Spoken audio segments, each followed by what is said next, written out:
السلام علیکم ورحمۃ اللہ وبرکاتہ۔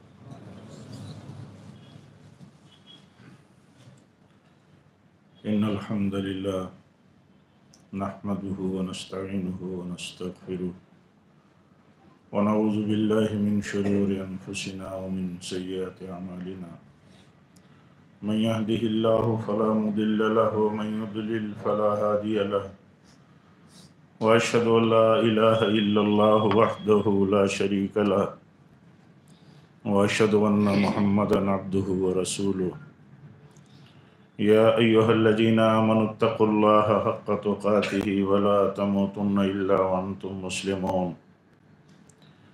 يا أيها الناس اتقوا ربكم الذي خلقكم من نفس واحدة وخلق منها زوجها وبث منهما رجالا كثيرا ونساء واتقوا الله الذي تساءلون به والأرحام إن الله كان عليكم رقيبا يا أيها الذين آمنوا اتقوا الله وقولوا قولا سديدا يصلح لكم أعمالكم ويغفر لكم ذنوبكم ومن يطع الله ورسوله فقد فاز فوزا عظيما أما بعد فإن خير الحديث كتاب الله وخير الهدي هدي محمد صلى الله عليه وسلم وشر الأمور محدثاتها وكل محدثة بدعة وكل بدعة ضلالة وكل ضلالة في النار أعوذ بالله من الشيطان الرجيم لقد كان لكم في رسول الله أسوة حسنة۔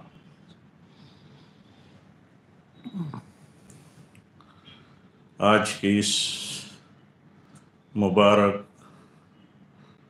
ماہانہ اجتماع کے مہمان خطیب ہم سب کے مربی اور میدان دعوت و تربیت کے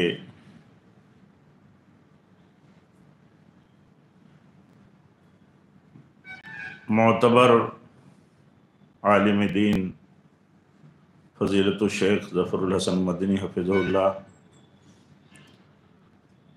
آپ کے شہر پونا کی معزز علمی شخصیت،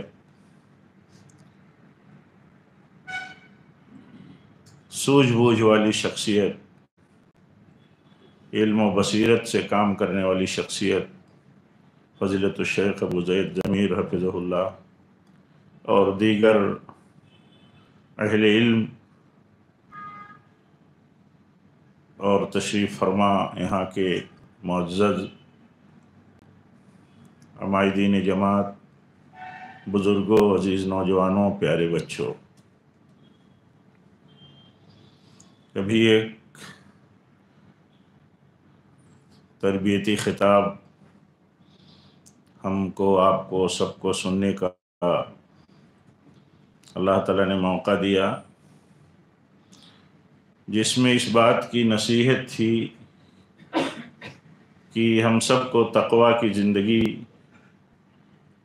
جینی چاہیے اور اس کی فکر کرنی چاہیے۔ تقویٰ ہے اللہ اور اس کے رسول کے حکم کو ماننے کا نام، جو احکام ہیں ان کی پابندی کا نام، جن سے روکا گیا ہے ان سے بچنے کا نام۔ اسی سلسلے میں ایک بات یہ بھی ہے جو تقویٰ میں ہے داخل، کہ ہم سب اہل ایمان اور اہل اسلام، چھوٹے اور بڑے، ہم سب کی یہ ذمہ داری ہے کہ ہم سب جماعتی زندگی گزاریں، جماعتی زندگی،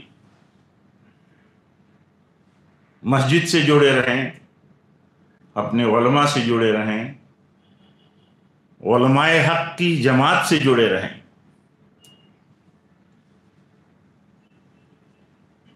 یہ بہت بڑا بنیادی مسئلہ ہے ہمارے لیے، اور ہمیں اس مسئلے کو اسی تناظر میں سمجھنا چاہیے جس تناظر میں ہمیں اسلام سمجھاتا ہے کہ تمہارے اوپر جماعتی زندگی لازم ہے. جماعتی زندگی تمہارے لیے اللہ تعالیٰ کی مدد کا ذریعہ ہے. جماعتی زندگی تمہیں ہر طرح کے تحفظ فراہم کرنے کا ذریعہ ہے. جماعتی زندگی نہیں ہوگی تو ہمارا دین، ہمارا عقیدہ اور ہمارے اپنے ماحول میں ہماری صحیح رہنمائی نہیں ہو سکتی. پھر لوگ اپنے اپنے طور پر آزاد ہو جائیں گے، اپنے اپنے طور پر رائیں بنائیں گے، اپنے اپنے طور پر راستے بنائیں گے. جب علماء سے کٹ جائیں گے، جب مسجدوں سے کٹ جائیں گے، جماعت سے کٹ جائیں گے تو کہاں جائیں گے؟ آج آپ دیکھیے جو صورتحال ہے، یا کبھی بھی کسی دور کے حالات پر نظر ڈالیے تو ہر دور میں اس صورتحال کا مطلب سامنا کرنا پڑا ہے سماج کو، فرد کو، لوگوں کو، کمیونٹی کو، کہ جب وہ اپنے بڑے علماء اور اپنی مسجدوں سے جہاں سے صحیح گائیڈنس، صحیح تربیت ملتی ہے، اس سے کٹ جاتے ہیں لوگ، تو وہ الگ الگ دھڑا بندی کے شکار ہو جاتے ہیں، الگ الگ گروپ کے شکار ہو جاتے ہیں. وہاں پھر کوئی پیمانہ نہیں رہتا. ہمارے لیے پیمانہ مقرر ہے. ہمارے لیے پیمانہ یہ مقرر ہے کہ ہماری ہدایت و رہنمائی کے لیے، دنیا اور آخرت کی بھلائی کے لیے ہمارے لیے اللہ تعالیٰ نے جب نبیوں کا سلسلہ اس نے بند کیا تو نبیوں کے ورثہ کو، یعنی علماء کو، ان کا وارث بنا دیا. اس لیے یہ ضروری ہے کہ علماء سے جڑ کر کے ہم رہیں.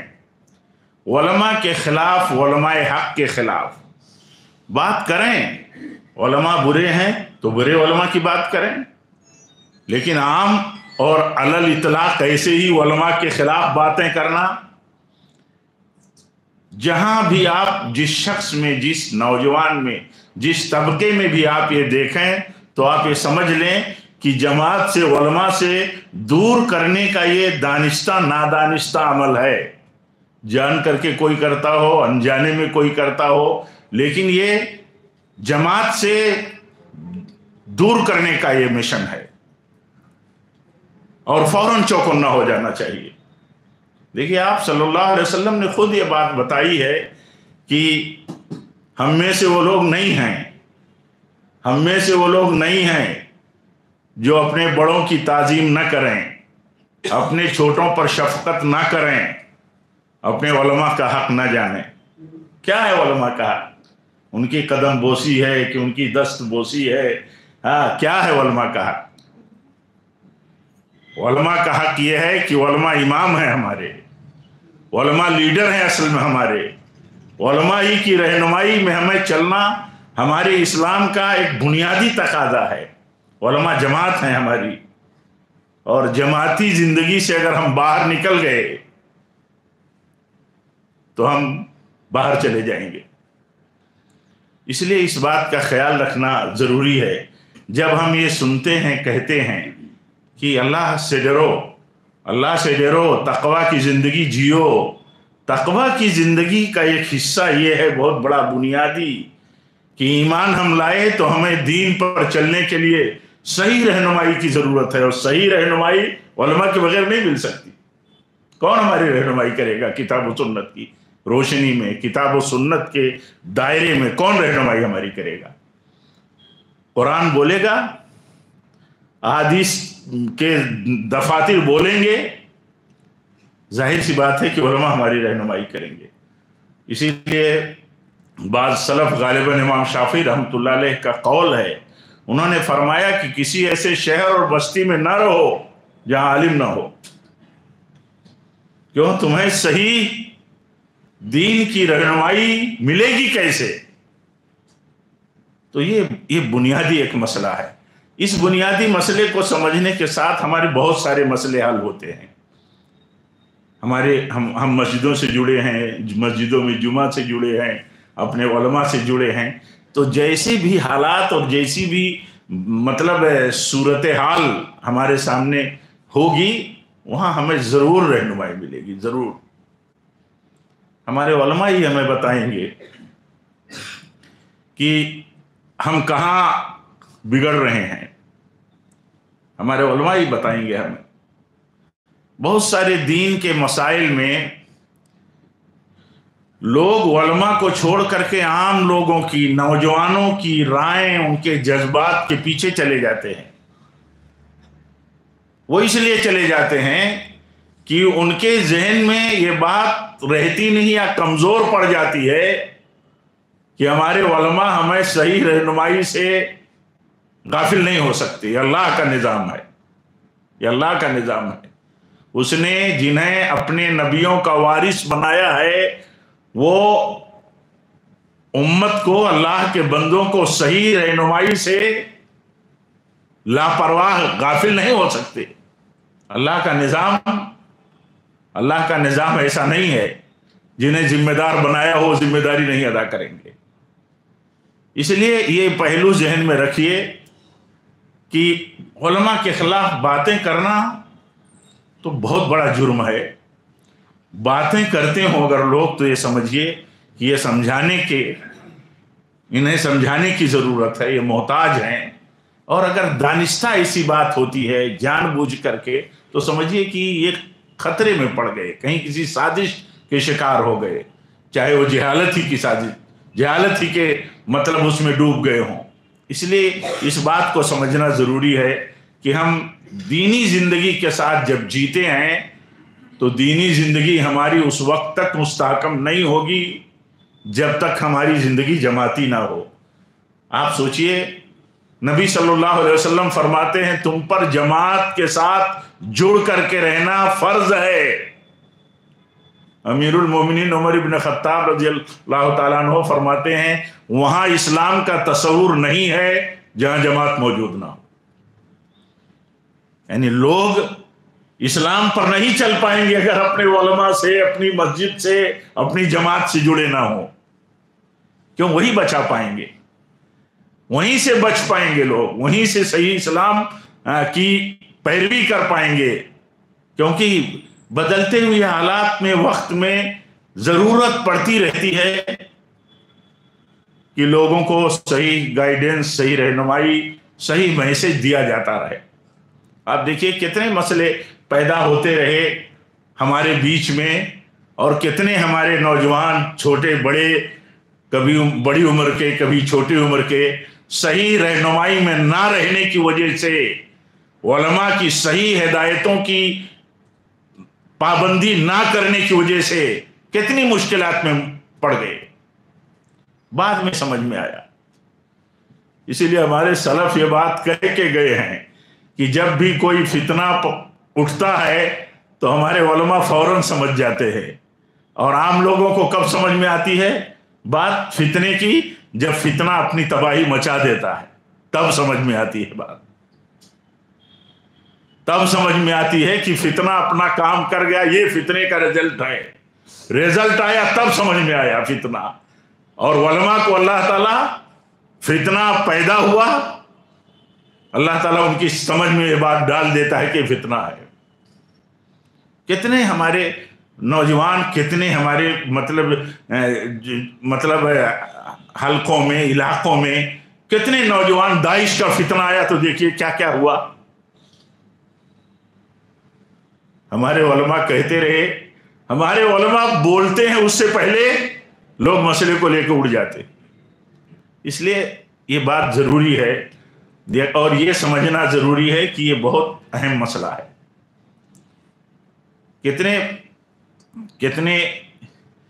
کتنے دانشور تھے، کتنے بابصیرت تھے ہمارے سلف، کیونکہ وہ کتاب و سنت اور نصوص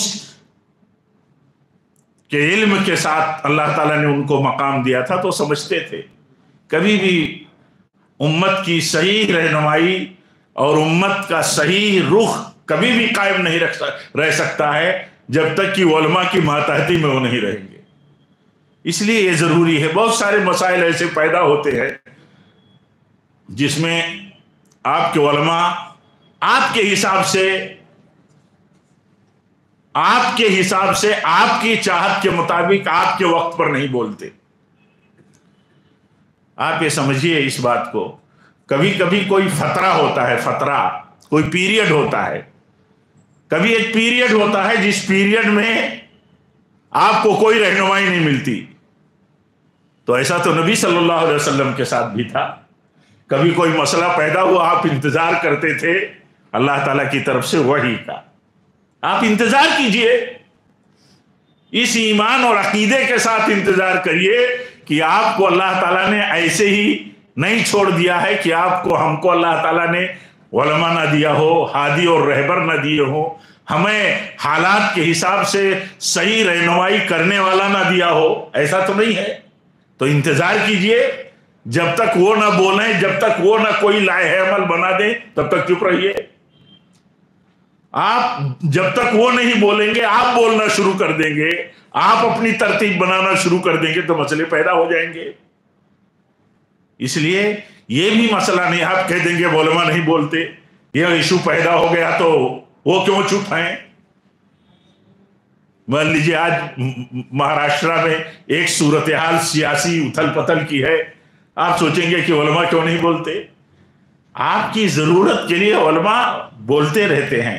کبھی کبھی ہماری ضرورت کی چیز نہیں ہوتی، ہمارا موضوع نہیں ہوتا، ہمارا میدان نہیں ہوتا. ہمارا کام ہے جہاں عام بات ہماری سمجھ میں نہ آئے، ہم اللہ تعالیٰ سے دعا کریں بہتر حالات کے لیے اللہ تعالیٰ سے دعا کریں. اور سب سے بڑی مضبوطی اور بہادری یہ ہے کہ مشکل حالات میں آدمی صبر اختیار کرے. صبر اختیار کرنا ضروری ہے. تو یہ سارے جو مسئلے ہیں ہمارے، ان میں ہمارا کام ہے کہ ہم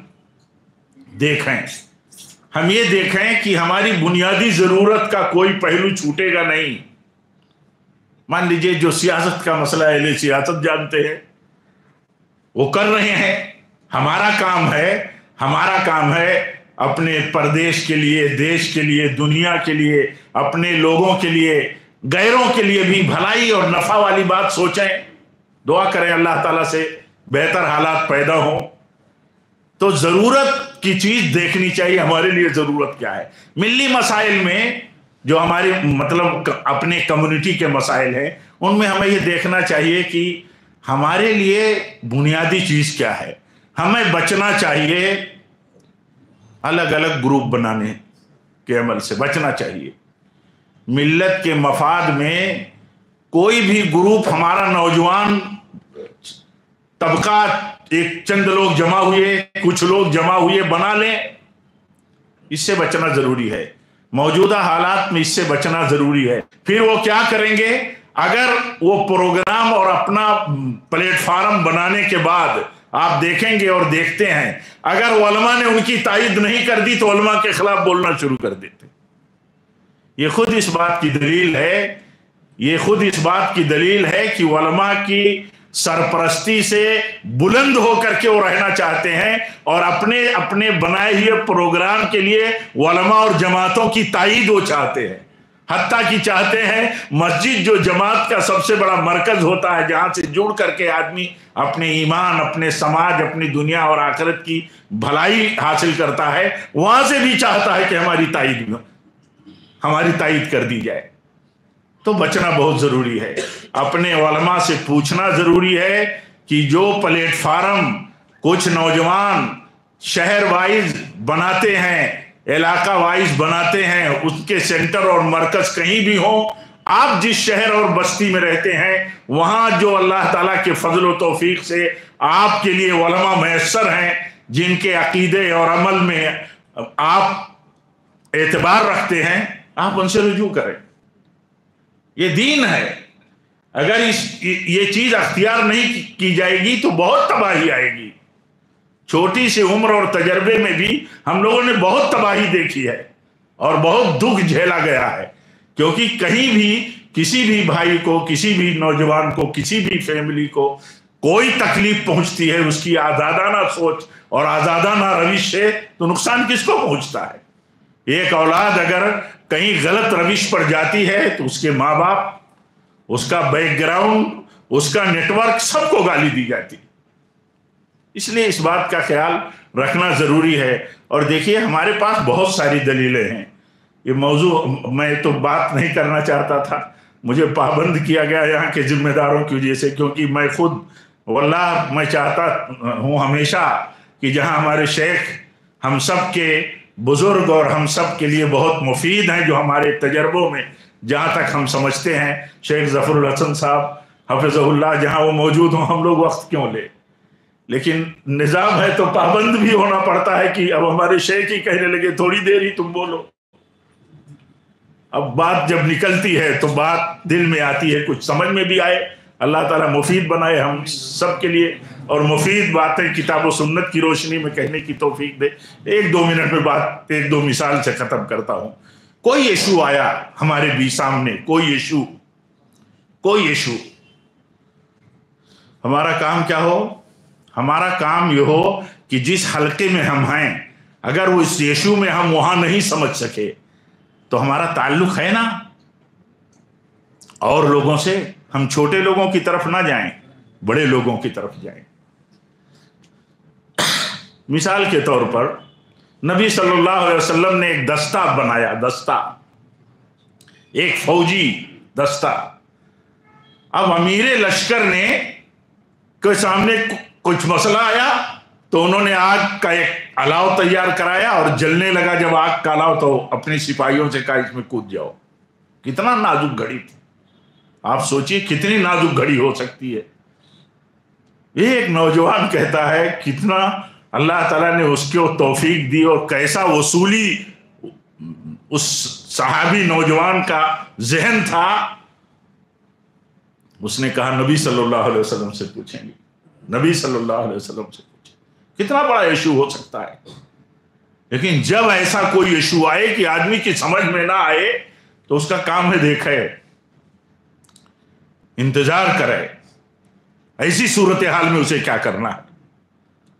دیکھیے آپ صلی اللہ علیہ وسلم کے پاس آیا مسئلہ تو آپ نے بہت مشہور واقعہ ہے، آپ نے بارہا سنا ہے، سنتے رہتے ہیں. آپ صلی اللہ علیہ وسلم نے اس نوجوان کی رائے کی تائید کر دی، اور آپ نے فرمایا تمہارے امیر کے، وہ امیر جسے اللہ کے نبی نے بنایا تھا، کہیں چوک ہو سکتی ہے. ایسے ہی دیکھیے ہمارا طریقہ یہ ہو، ہم چھوٹے چھوٹے مسائل میں اپنے چھوٹے علم اور تجربے سے، جانکاری کے باوجود بھی افراتفری نہ پیدا ہو. ہمارا کام ہے بڑے تک ہم مسئلہ پہنچا دیں. آپ شہر میں ہیں، جس بڑے تک، جو بڑے آپ کے ہیں ان تک پہنچ جائے. آپ دیکھیے ایک مسجد میں حلقہ بنا کر کے تسبیح کی ایک شکل بنی ہوئی تھی. حضرت ابو موسیٰ اشعری، یہ بڑے صحابہ میں ہیں، انہوں نے دیکھا تو مسئلہ لے کر کے چلے گئے حضرت عبداللہ ابن مسعود کے پاس. انہوں نے کہا دیکھا تھا جب ایک شکل، تو آپ نے روکا کیوں نہیں؟ تو کہا آپ موجود یہاں ہیں، تو آپ چل کر کے لوگوں کو بتا دیجئے. تو یہ طریقہ ہے، یہ طریقہ ہوتا ہے. اس سے بہت ساری بے چینی سے، بہت زیادہ الجھنوں سے ہم بچ سکتے ہیں. ہمارے پاس بہت ساری اس طرح کی آپ کو مثالیں مل جائیں گی. اہل علم آپ کو مثالیں دیں گے کہ کس طرح بے چینی سے اپنے آپ کو بچانا ہے. ہمارا کام یہ ہے، اور ہم جب اسی سوچ کے ساتھ جڑے رہیں گے تو بہت ساری الجھنوں سے ہم بچ جائیں گے. ایک بار اتفاق ایسا ہوا، ایک نوجوان ابھی فارغ ہو کر کے آتا ہے اور مسئلہ مسجد میں بیان کرنا شروع کر دیتا ہے. کہیں پڑھ لیا کسی مسئلے پر، کسی عالم کی رائے، کسی نص کی روشنی میں، اور زیادہ نہیں دیکھ سکا تو کھڑے ہو کر کے کچھ دیکھا تو بیان کرنا شروع کر دیتا ہے. اسے ہر پہلو کا علم نہیں، اس سے بڑے لوگ موجود ہیں. الجھن پیدا ہو جاتی ہے. اس لیے سمجھایا گیا، سمجھنا چاہیے. ہمارے چھوٹے اور ہم جیسے لوگوں کو اپنے بڑوں کے سامنے جب موجود ہوں وہ ان کی موجودگی میں کوئی ایسا مسئلہ جو پیدا ہوا ہو بیان نہیں کرنا چاہیے۔ میں اپنے کو بھی اپنے عزیزوں کو بھی یہ کہوں گا کہ جب بھی کوئی مسئلہ آئے تو آپ اور ہم جلدی نہ کریں بولنے کے لیے۔ میں اپنی بات بتاتا ہوں، داعش کا جب مسئلہ آیا ابو بکر بغدادی کے دعوے خلیفہ کا اور خلافت کا، تو اپنے پاس بہت سارے سوالات آنے لگے۔ تو میں نے کہا ہم لوگ انتظار کرتے ہیں کہ ہمارے بڑے علماء، یہ عالمی سطح کا مسئلہ ہے، عالمی اسلام میں ہمارے بڑے علماء، سلفی علماء جو قائد ہیں ہم سب کے، امامت کے درجوں پر ہیں، وہ کیا بولتے ہیں۔ جب وہ بولیں گے ہم سب ان کے ساتھ کھڑے ہوں گے، ایک رائے رہیں گے۔ تب تک دیکھا جاتا ہے کہ ہمارے نوجوانوں نے اس کی تائید میں کچھ نوجوانوں نے طوفان کھڑا کر دیا۔ دیکھیے کیا کیا حالات پیدا ہوئے۔ تو اس طرح کی صورتحال میں ہمارا کام یہ ہے، سب چیزیں ہمارے سامنے ہیں، اس لیے ان سب چیزوں کو سمجھنا ضروری ہے، یہ دین ہے۔ جو بھی صورتحال ہمارے سامنے، آج دیکھیے ملک میں ہمارے ملک کے حالات ایک الگ رخ پر جا رہے ہیں۔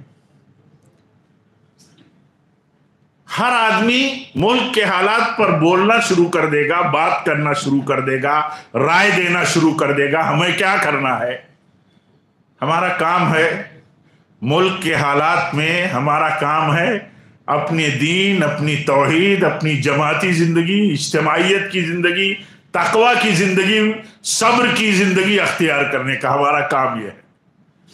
ہم جس سماج میں رہتے ہیں، اس سماج میں ہندو مسلم کی جو سیاست ہے اس سے بچنا ہمارا کام ہے۔ ہمارا غیروں کے ساتھ تعلق بہت ہمدردانہ ہونا چاہیے، بہت ہمدردی کا تعلق ہو۔ غیروں کے ساتھ ہمارے کاروبار ہوں، ہمارے ان کے ساتھ معاملات ہوں، لین دین ہوں، اچھا برتاؤ ہو۔ ان کے تعلق سے ہمارا مسئلہ صرف دین اور عقیدے کا صاف ستھرا اور کھرا کھرا ہونا چاہیے۔ تمہارے لیے تمہارا دین، لکم دینکم ولی دین۔ ولا اور برا یہی ہے، ولا اور برا یہی ہے۔ ہمارا ایمان یہ ہو کہ اللہ کی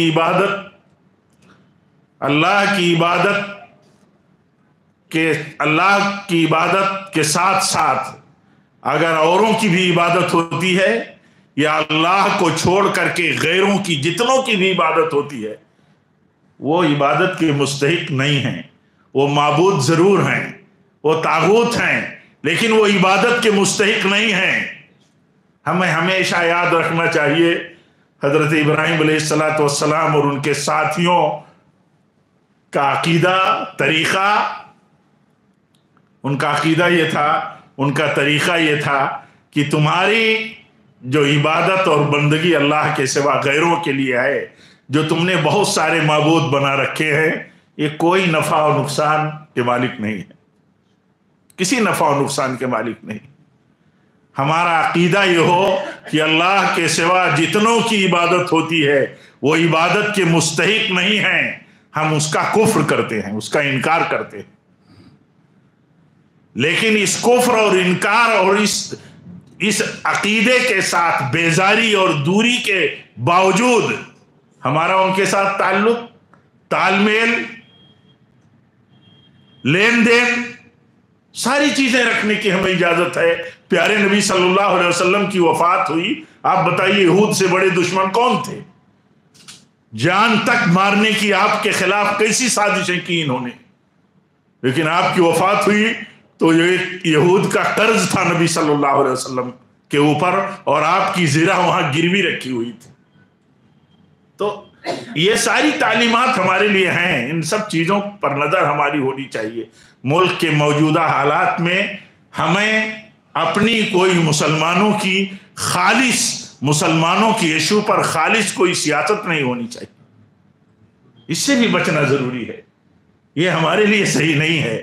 اور ہمارے لیے ایک اور نصیحت ہے، میں چاہوں گا شیخ بات کریں گے، وہ کرتے ہیں، بہت اسی مفید باتیں ہوتی ہیں، ہمارے لیے ضروری ہے کیونکہ ان کا تعلق ہندوستان سے اور بلاد عرب سے بھی ہے، اللہ کے فضل سے، اور ہند و پاک اور بہت سارے علاقے کے لوگ جو اردو داں ہیں، اردو سمجھتے بولتے ہیں، وہ جڑے ہیں، وہ ہر طبقے سے جڑے ہیں شیخ ہمارے. لیکن میں یہاں آپ سے کہنا چاہتا ہوں کہ آپ اتنے عظیم ملک میں، اپنے اس اتنے عظیم ملک میں رہتے ہیں، آپ کو اپنے ملک میں اپنے علماء اللہ کے فضل اور توفیق سے آپ کی رہنمائی کے لیے کافی ہیں. آپ محتاج نہیں ہیں کہ دوسرے ملک کے علماء آپ کے لیے کیا کہتے ہیں یا ان کی کہی ہوئی باتیں آپ کے لیے کتنی اہمیت رکھتی ہیں. آپ کو اس کے پیچھے چلنے کی ضرورت نہیں ہے.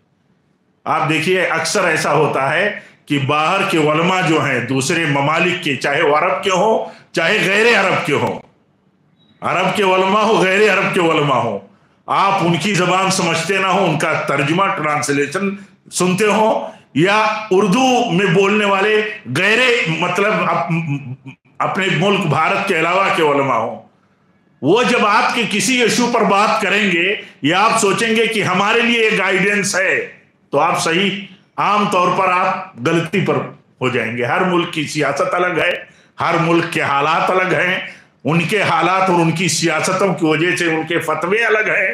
آپ اگر اس کو نظیر بنائیں گے، مثال بنائیں گے اور ایک بڑے عالم کے نام پر ان کا فتویٰ لے لیں گے تو آپ مشکل میں پڑ جائیں گے.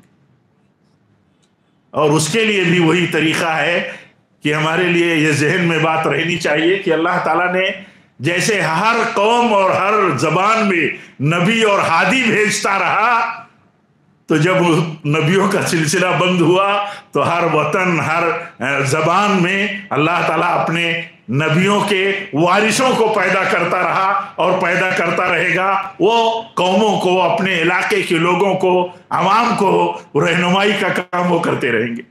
یہ جب ذہن میں بات رہے گی، بہت سارا مسئلہ ہم لوگوں نے دیکھا ہے، آپ نے بھی دیکھا ہے، آپ کی بات نہیں سن رہا ہے اپنا نوجوان، اپنے لوگ اپنے علماء کی بات نہیں سن رہے ہیں، اپنے ملک کے علماء کی رائے نہیں سن رہے ہیں، کوئی کہیں سے اور بات کر رہا ہے، ہاں اس کی بات کے پیچھے بھاگے جا رہے ہیں. اور بات اس وقت اس کی خطرناکی سمجھ میں آتی ہے جب اس کے انجام سے دو چار ہو جاتے. اس لیے ان باتوں کا بھی خیال رکھنا ضروری ہے. میں نے نہ چاہتے ہوئے ایسے ہی زیادہ ہی وقت لے لیا آپ سب کا، اور ہم سب ایسا مجھے محسوس ہو رہا ہے کہ ہمارا نقصان ہو رہا ہے. نقصان ہوگا اللہ تعالیٰ ہم سب کو، لیکن میں دعا کرتا ہوں کہ اللہ تعالیٰ ہم سب کو دین کی صحیح سمجھ عطا فرمائے. ہم سب کو اب پیدا ہونے والے ہر طرح کے مختلف مشکل ایشوز اور حالات میں ہمیں صبر کرنے کی اللہ تعالیٰ توفیق دے، اور ہمیں انتظار کرنے کی اللہ توفیق دے. ہمارے علماء اس ایشو میں، اس مسئلے پر کیا بات کرتے ہیں، اور ہم اس وقت تک رکے رہیں جب تک ہمیں کوئی گائیڈنس نہیں ملتی. ہمیں کوئی گائیڈنس نہیں ملتی، انتظار کریں. اور ایسا کبھی نہیں ہو سکتا کہ ہم کو صحیح رہنمائی نہ ملے. اس کے لیے ایک اصول آپ یاد رکھیے، اس کے لیے ایک اصول یاد رکھیے آپ کہ اللہ تعالیٰ نے جن کو رہنما بنایا ہے وہ آپ کی رہنمائی کا کام کریں گے ہی کریں گے، کیونکہ اللہ تعالیٰ نے جب نظام بنا کر کے رکھا ہے تو اپنے بندوں تک صحیح رہنمائی پہنچائے گا وہ. اس لیے اسی بنیاد پر کبھی شکایت نہیں ہوگی، کبھی مایوسی نہیں ہوگی، کبھی ناراضگی نہیں ہوگی، کبھی علماء کے خلاف بولنے کی آدمی جرات نہیں کرے گا کیونکہ اسے ایک اصول معلوم ہے. تو اللہ تعالیٰ ہم سب کو سمجھ عطا فرمائے.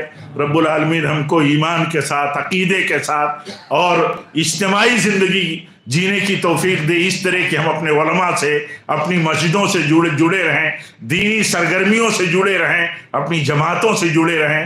اللہ تعالیٰ ہم سب کو اس کی توفیق دے. اور آخر میں ایک بات اور ہے، وہ بات یہ ہے کہ جب بھی آپ کو کسی بھی ایشو اور مسئلے میں جب بھی آپ کو کوئی رہنمائی مل جائے، آپ کو لگے کہ یہ صحیح نہیں ہے، تو بھی آپ صبر کیجئے، انتظار کیجئے، جذبے اور جذباتیت سے بچیے. بہت سارے نوجوان فوری طور پر بات نہیں سمجھ میں آتی ہے تو اس کے خلاف بولنا شروع کر دیتے ہیں. تو آپ کو انتظار کرنا چاہیے. کبھی کبھی بر وقت بات نہیں سمجھ میں آتی، بعد میں سمجھ میں آتی ہے. تو بعد میں جب بات سمجھ میں آتی ہے تو آدمی پچھتاتا ہے. بہت سارے نوجوان شیخ ایسے بھی ملے جنہوں نے بہت افسوس ظاہر کیا کہ ہم جماعت کی مخالفت کرتے رہے، جماعت کے موقف کی مخالفت کرتے رہے، آج ہمیں افسوس ہے، اس کے لیے معذرت کرتے. یہ بھی ان کی دینداری ہی ہے اور ان کا جذبہ خیر ہی ہے کہ احساس کیا تو اسے احساس کا تذکرہ کرتے ہیں. لیکن ایسا ہوتا ہے، آپ کی سمجھ میں کبھی ہو سکتا ہے یہ بات نہ آئے کہ یہ بات کہی جا رہی ہے کہ نوجوان ملت کے مفاد کے لیے الگ کوئی پلیٹ فارم نہ بناؤ، رائے لے لو تب پلیٹ فارم بنانا. ایسے بھی رائے آپ کو نہیں ملے گی. پلیٹ فارم بنا لیا، اس کے بعد آپ تائید لینے چلے آئے تو یہ مشکل کا کام ہے. اس لیے ان سب چیزوں سے بچیے. ملک کے موجودہ حالات میں دعا کریے کہ اللہ تعالیٰ ملک میں امن و امان قائم رکھے. اپنے مہاراشٹرا کے حالات بھی پرامن رہیں.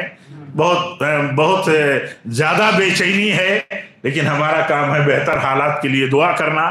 ہمارا آپ کا کوئی انوالومنٹ نہیں ہے. جن کا انوالومنٹ ہے وہ اپنا کام کر رہے ہیں، انہیں اللہ تعالیٰ بہتر سے بہتر کرنے کی توفیق دے تاکہ امن و امان عام رہے، بحال رہے. اور ہمیں اپنے وطن سے کتنی محبت ہے. وطن سے محبت کا تذکرہ تو آدمی نہیں کر سکتا، نہ بتا سکتا ہے. بہت اپنے وطن سے سب کو محبت ہوتی ہے، ہم سب کو محبت ہے. وطن کی بھلائی کے لیے سوچیے، سوچتے رہیں، کام کرتے رہیں. الحمدللہ کرتے رہتے ہیں. وطن کی اس سے بہتر بھلائی کیا ہے کہ جو وطن کے شہری ہیں، ہم ہندوستانی ہیں، سٹیزن ہیں، ہم بہتر ہیں تو وطن کے لیے بہتر ہی کرنے والے ہیں. اللہ تعالی ہم سب کو توفیق دے. رب العالمین اس مجلس میں ہم سب کی حاضری کو ہم سب کے لیے باعث سعادت بنائے، باعث مغفرت بنائے. وآخر دعوانا الحمدللہ رب العالمین. السلام علیکم ورحمۃ اللہ. جزاکم اللہ خیر الجزاء.